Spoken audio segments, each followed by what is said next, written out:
Oi amigos, amigos medrosos, eu sou o Dr. Romero e vou contar mais um relato para vocês, então manda aí!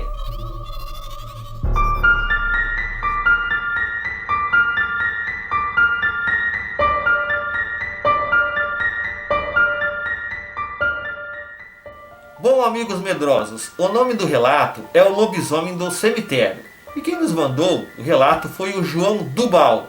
Mas quem passou por essa terrível experiência foi o Silvio, amigo de infância do pai de João.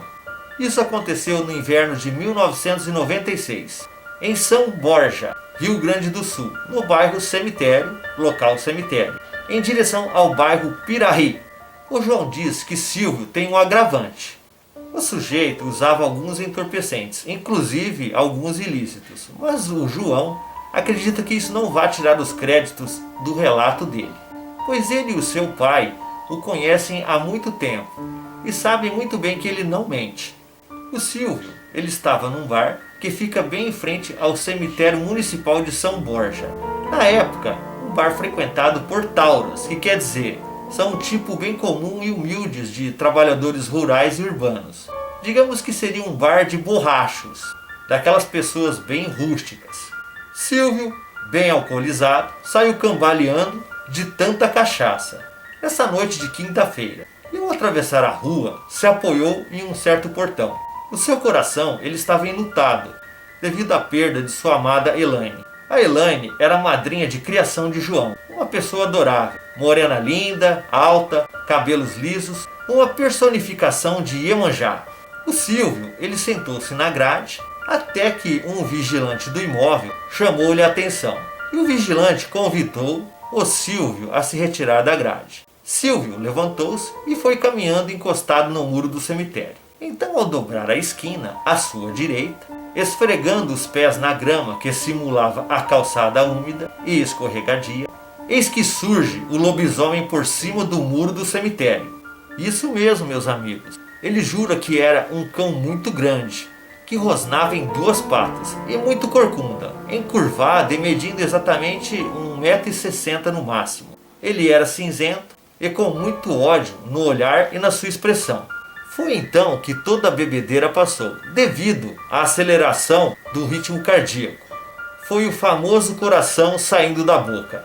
Medo, muito medo. E ele não sabia o que fazer, se corria, se ficava parado, se gritava, ou se simplesmente continuava congelado de tanto medo e esperava o bicho ir embora. Mas não, ele juntou um pouco de coragem e parou de encarar a fera. Tentou dar um passo e percebeu que ela simplesmente o acompanhou até a rua.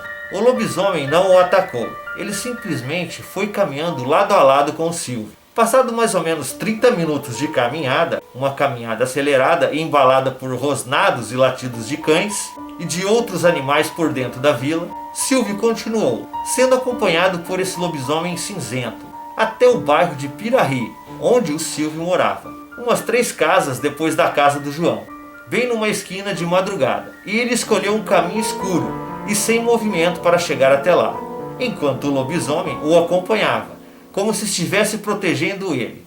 Então finalmente ele chegou em casa, são e salvo, porém muito assustado.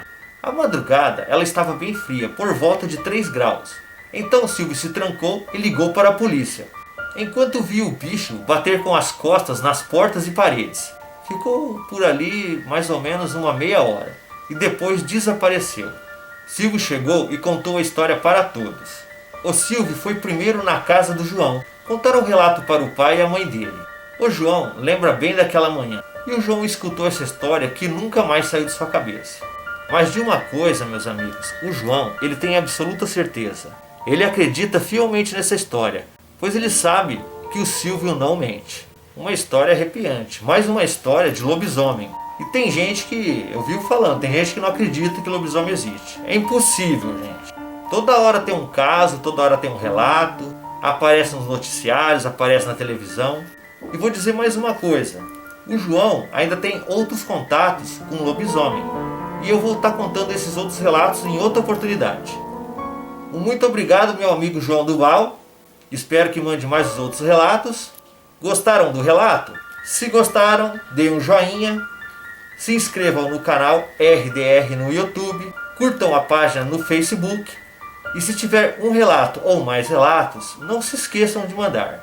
Mandem para drromero@gmail.com e com certeza eu vou ler o seu relato.